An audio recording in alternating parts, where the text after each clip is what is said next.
What's going on, ladies and gentlemen, and welcome back to another episode of Chicago Bears Central.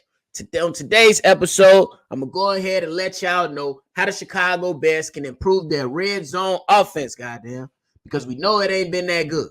So we got to get it together. Tune in for more right after this.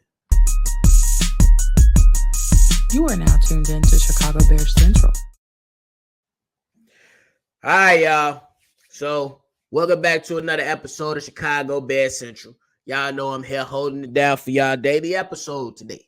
Today, I'm going to let y'all know about how the Chicago Bears can improve their red zone offense. You already know. Last few weeks, seemed like these guys can get into the red zone area, but they just can't punch it in. We out there kicking field goals pretty damn much. We got a guy off the street in Badgley who came in with 4 for 4. C-Dub throwing some slack. I ain't know what to expect from him, but the man came in and he scored all the damn points for your Chicago Bears. But the Chicago Bears last week against the New York Giants, they went in, they got in the red zone 3 times, kicked the field goal 3 times. It was a dub. You know what I'm saying? A lot of people, they pointed to the play caller in the red zone, but if you look at the stats, the man, they went 5 run plays, 4 pass plays. Each time they went down there. You know what I'm saying? The guys just couldn't complete it. You know what I'm saying? Could the stuff been a bit more creative? Absolutely.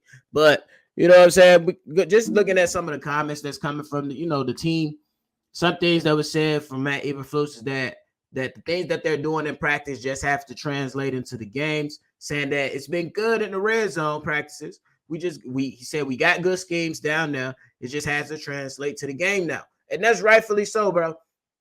We already know a lot of times teams look good in practice because they familiar with each other. You know, you laughing, kikiing, ha-ha, whatever it is. But at the same time, you know, you got to be able to take that and have that mindset to take it over into the game. And I think that speaks on the youth of the team. You know what I'm saying? It's a young team, but at the same time, it's no excuses. We don't do excuses over here on Chicago Bears Central, y'all. My man, they got to show up. That's just what it is. These guys have to show up, and if you're doing it well in practice, you have to do it well in the game. Everything's not going to be perfect, don't get me wrong, but you got to do it well in the damn game. That's the point.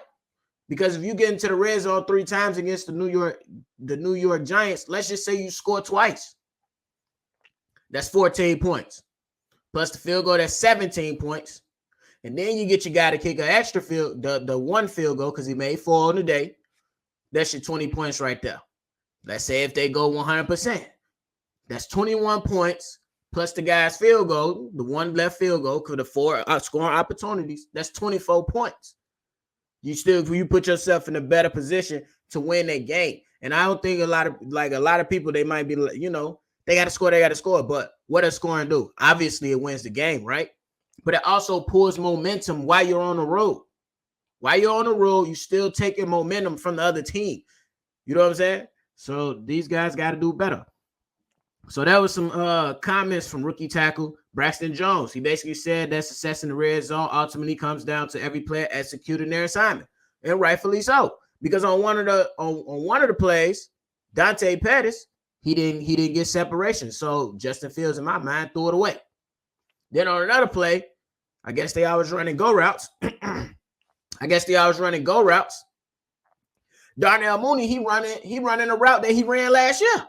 No, everybody got to be focused. Everybody got to be on one accord. You know what I'm saying? Everybody got to do their job. You know what I'm saying? Offensive line, they have to hold up. Justin Fields has to be ready. Get in that mindset. Wide receivers, tight ends, they got to create separation or make a damn play. Running backs, if you pass blocking or if you're getting out into the field to receive, you gotta do your job. It's just that simple. But I got some ways that I thought about. Anything that I say, y'all already know, hit that comment box and y'all let me know if y'all agree or not. But the number one thing that the Chicago Bears need to do when they hit this red zone is to not be predictable, bro. Don't be predictable. We know this is a running team. We know that, you know what I'm saying, we're going to lean more so on the run game. But when you get in the red zone, now it's about that action. Now it's about that paper, that dollar, that moolah, that dollar. Goddamn. You got to put the ball in the end zone, period. You know what I'm saying? The ball in the end zone. So don't be so predictable. Everybody know the Chicago Bears going to run once they hit the red zone from the last 4 weeks. The moment the Bears hit the red zone, everybody know that they run. Everybody know that they run. I know that they run. I sit right here and I say, oh, they finna run. On first and goal, they gonna run. And what happens? Damn near 9 times out of 10, they run on first and goal. Like, bro, you can't continue to be so predictable. You got to be creative with this. So that moves right along to my next point. Be more aggressive. Luke Getsy. C-Dub done gave up on you. He damn near about to pack your bags for you already in year 1. You just got here. You ain't even hang a picture up yet. And my man's about to get ready and kick you out of here. For real. My man's Hayes about to get ready and pull out the Ask Madden button for you. Because you tweaking. You need to be more aggressive. If you down in the red zone, you know what I'm saying? That's money time. That's how you win. And then, like, ain't nobody going to sit there and say that the Chicago Bears are going to the playoffs. The Chicago Bears are doing this, going to the Super Bowl. No. But you don't make bonehead mistakes as an offensive coordinator, as a play caller, when you got a young team that's out there playing their butt off, trying to do something. They get into the red zone. You need to help them, and they need to help you at the same time. It's a unit. You guys operate as a unit. But the Chicago Bears, 3 of their red zone possessions in the game, those drives start out at the Giants 11, 4, and 17. So when the Chicago Bears was on the 4-yard line, so let me be clear. I'm not saying be aggressive to the point to where you're now being stupid. But be aggressive, because the red zone possession that you had that stalled out at the 4, I don't really remember what was the third down play, but come on, man. You literally can go for it on 4th down, especially because you know that you guys have been struggling the last 3 weeks. So on 4th down, you draw something up, and if you don't make a play, you got the defense that can come in and at least, attempt to stop somebody. And the opposing team is already pinned back on the 4-yard line, right? They're pinned on the 4-yard line. If all fails, my boy take care of the ball. Just Fields will have to take care of the ball as well. But if all fails, the opposing team's offense gets the ball at the 4.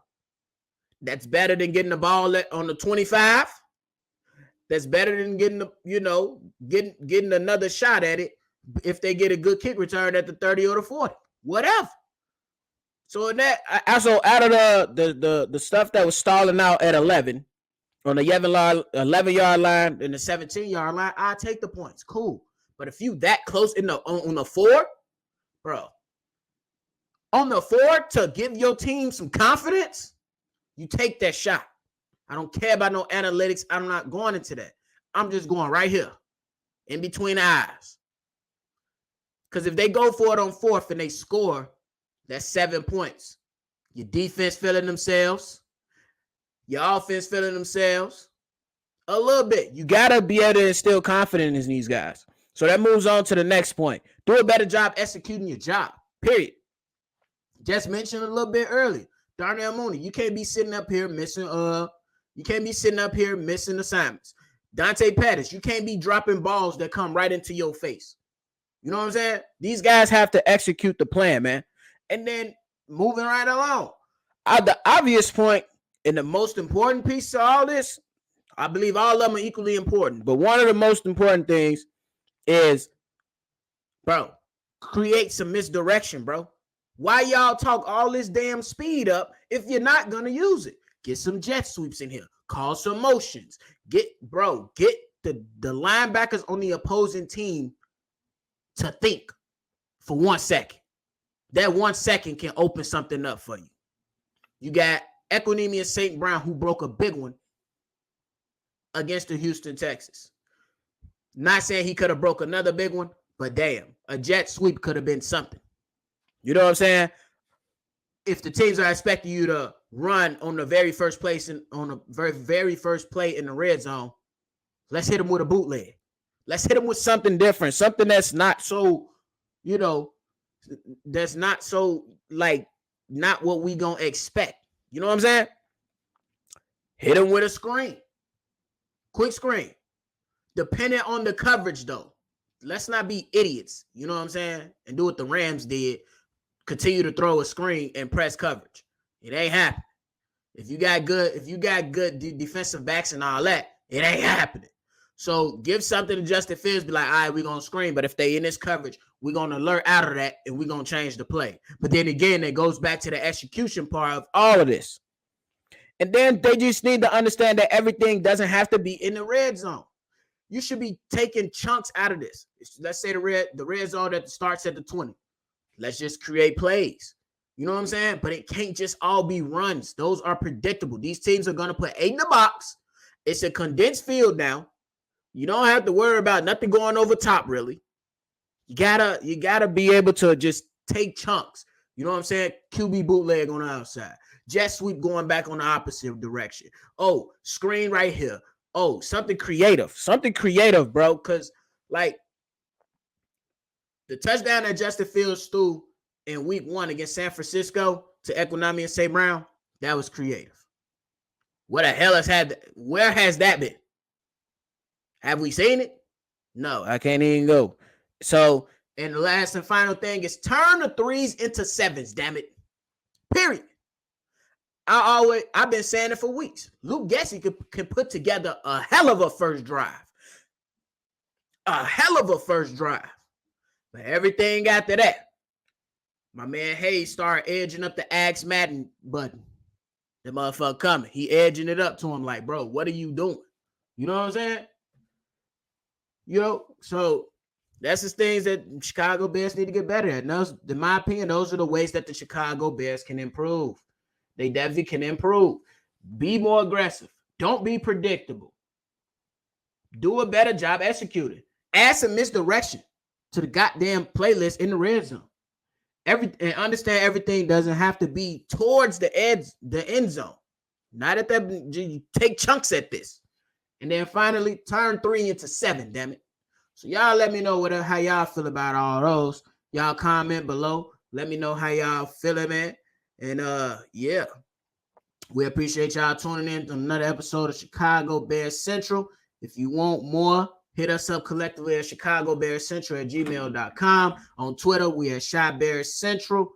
And then if y'all want to see any voicemails, comments, concerns, hit us up on that number, 773-242-9336. Peace, y'all. You are now tuned in to Chicago Bears Central.